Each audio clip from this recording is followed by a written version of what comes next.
क्या पढ़ रहे हैं, एनर्जी ऑफ बोहर ऑर्बिट। वैन एनर्जी क्या होगी, या तो क्या होगी रिलीज हो रही है और क्या कर रही है ऑब्जर्व वैन इलेक्ट्रॉन ट्रांजिशन। कहाँ से कहाँ, from lower energy level, LE लिखते हैं, lower energy level to higher energy level. या हम क्या लिखते हैं, from one energy level to any energy level, यानी एक एनर्जी लेवल से किसी दूसरे एनर्जी लेवल पर एनर्जी ऑब्जर्व भी कर सकता है और रिलीज भी कर सकता है। इस चीज़ को हमने जब बोहर मॉडल स्टार्ट किया था तो उसके पोस्टुलेट्स में ये बात पढ़ी थी कि मेरे पास इसको मैंने कौन सी स्टेट माना था तब, ग्राउंड स्टेट। इसको हम कौन सी स्टेट कंसिडर कर रहे हैं, एक्साइटेड स्टेट। और हमने बोला था कि अगर मेरे पास एक इलेक्ट्रॉन है, इस इलेक्ट्रॉन को अगर मेरे को क्या कराना है, एक्साइट कराना है, तो ये क्या करेगा, कोई एनर्जी ऑब्जर्व करेगा और किस स्टेट में जाएगा, एक्साइटेड स्टेट में जाएगा। एनर्जी भी ऑब्जर्व कर सकता है और वेवलेंथ भी, दोनों बात ओके। अब साथ में हमने उस टाइम ये बात भी की थी कि अगर मेरा इलेक्ट्रॉन एक्साइटेड स्टेट में जाता है या पहुंच जाता है, उसके बाद उसका टाइम क्या होता है, फ्रैक्शन ऑफ सेकंड। क्या होता है, फ्रैक्शन ऑफ सेकंड। तो फिर फ्रैक्शन ऑफ सेकंड में फिर मेरा इलेक्ट्रॉन वापस किस में आएगा, ग्राउंड स्टेट में। और यहाँ से एनर्जी क्या करेगा, फिर वो एमिट करता है। एनर्जी क्या करता है, एमिट करता है। या मेरे पास वेवलेंथ क्या करेगा, एमिट करेगा। यानी एनर्जी जाएगा और मतलब ऑब्जर्व करता है और रिलीज करता है। अगर हम इसको क्या मान लें, ग्राउंड स्टेट, इसके लिए हम n की वैल्यू क्या रखें, 1। और किसी एनी एक्साइटेड स्टेट के लिए n की वैल्यू क्या रख ली, 2। अब यहाँ पर एनर्जी मेरे पास n1 और मेरे पास एनर्जी क्या है, n2। हम कौन सा केस कंसिडर कर रहे हैं, जब मेरा इलेक्ट्रॉन किस में था, हाइयर एनर्जी, मान लो एक्साइटेड स्टेट में था, एक्साइटेड स्टेट से किस में आ रहा है मेरे पास, लोअर में। कौन सा केस किसकी बात करेंगे, when electron de-excited from the higher energy level to, हम ग्राउंड स्टेट की बात करें।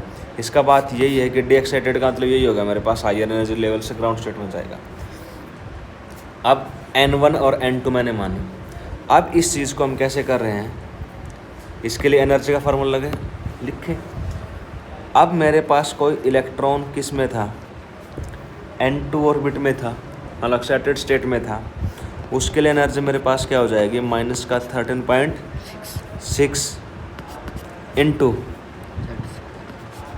z² बाई n2 का स्क्वायर। फिर n1 वैल्यू क्या लिखेंगे, 13.6 इंटू z का स्क्वायर और n1 स्क्वायर। ये मेरे पास n2 ऑर्बिट की एनर्जी, और ये मेरे पास कौन से ऑर्बिट की एनर्जी, n1 की एनर्जी। अब एक बात बताओ, जब मेरे पास कोई एक ऑर्बिट फर्स्ट है, एक ऑर्बिट मेरे पास सेकंड है, तो एनर्जी सेकंड की ज़्यादा होगी, क्योंकि जैसे ही हम हाई लोअर लेवल से K, L, M और N से कहाँ तक जा रहे थे, इन्फिनिटी तक जा रहे थे, हमारी एनर्जी क्या हो रही थी, इंक्रीज हो रही थी। एनर्जी क्या होगी, इंक्रीज होगी। बांदरो एनर्जी क्या होगी, इंक्रीज। अब अपने को चेंज इन एनर्जी निकालना।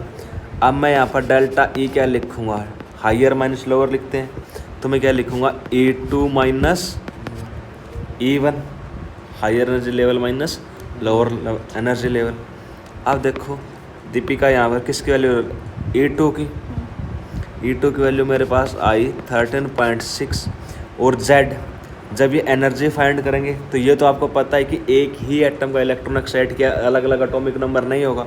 एटॉमिक नंबर मेरे पास क्या रहेगा, सेम रहेगा। मतलब Z की वैल्यू मेरे पास क्या है, सेम कभी इसको क्या कर दो, अलग कर दो।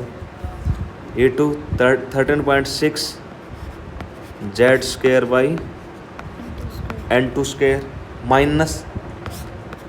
माइनस का 13.6 Z square by N1 square.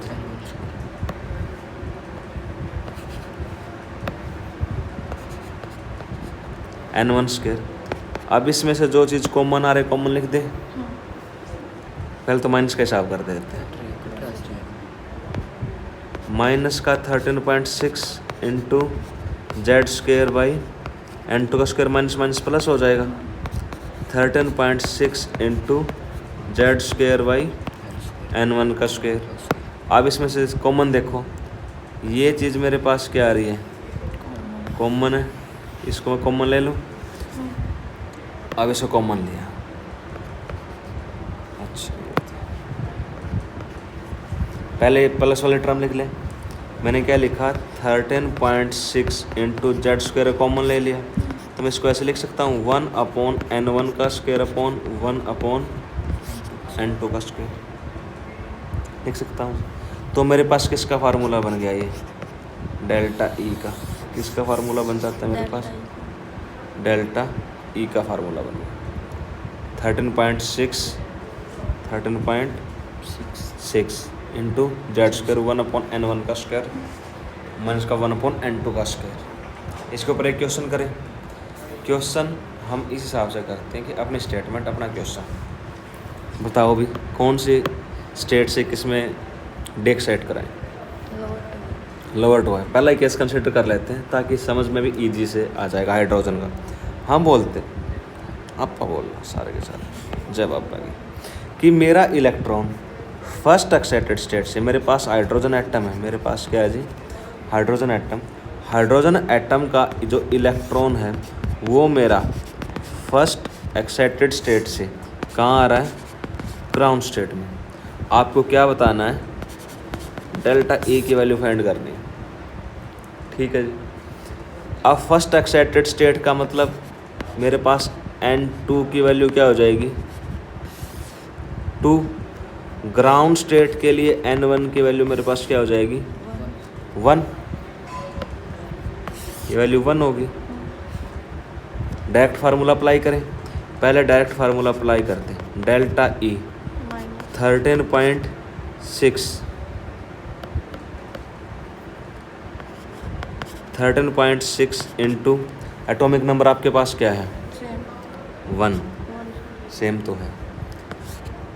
1/N1 का स्क्वायर, N1 आपके पास ऑर्बिट कौन सा है, फर्स्ट, तो 1 का स्क्वायर 1। सेकंड आपके पास क्या हो जाएगा, 2 का स्क्वायर क्या हो जाएगा, 4। तो मैं डेल्टा ई क्या लिखूँगा, 13.6 इंटू एलसीएम लेंगे तो क्या आएगा, 4 माइनस 1। तो यहाँ से मेरे पास डेल्टा ई क्या आएगा, 13.63 इंटू 4। अब जब मैं इस 4 से डिवाइड करता था तो वैल्यू मेरे पास कितनी आई थी, 3.4। अब इसके से मल्टीप्लाई कर दूंगा, 4 थी 12, 3 3 और 1 10, वैल्यू क्या आएगी, 10.2 इलेक्ट्रॉन वोल्ट, ठीक है जी। अब इस चीज़ को अलग अलग एनर्जी फाइंड करके करें, ये तो फार्मूले के हिसाब से कर दें। आप मान लो ये फार्मूला याद नहीं है तो हम क्या करेंगे, एनर्जी किसकी, हाइड्रोजन एटम की, डेल्टा ई नहीं लिखेंगे, फिर हम सिंपल क्या लिखेंगे, ई लिखेंगे। मैंने क्या लिखा, energy of first orbit, first ground state के लिए, तो वैल्यू क्या लिखी जाएगी, 13.6 1 का स्क्वायर बाई 1 का स्क्वायर, वैल्यू कितनी आ गई, 13.6 इलेक्ट्रॉन वोल्ट। फिर क्या फाइंड करूँगा मैं, E2 second excited state, 13.6 into 1/2 का स्क्वायर क्या हो जाएगा, 4। ये वैल्यू कितनी आएगी, 3.4 इलेक्ट्रॉन वोल्ट। एनर्जी कौन सी ज़्यादा है मेरे पास, E2, तो मैं डेल्टा ई क्या लिखूँगा, E2 माइनस E1। E2 मेरे पास क्या है, माइनस का 3.4 माइनस का 13.6। इसको सोल्व करने के बाद माइनस का 13.4 प्लस का 13.6, वैल्यू कितनी आएगी आपके पास 10.2 इलेक्ट्रॉन वोल्ट। आई बात समझ? यहाँ तक कोई डाउट? किसी को कोई बात पूछनी है? नहीं पूछनी? चेंज इन एनर्जी हमने फाइंड कर ली। ठीक है दीपिका, डन डन डन।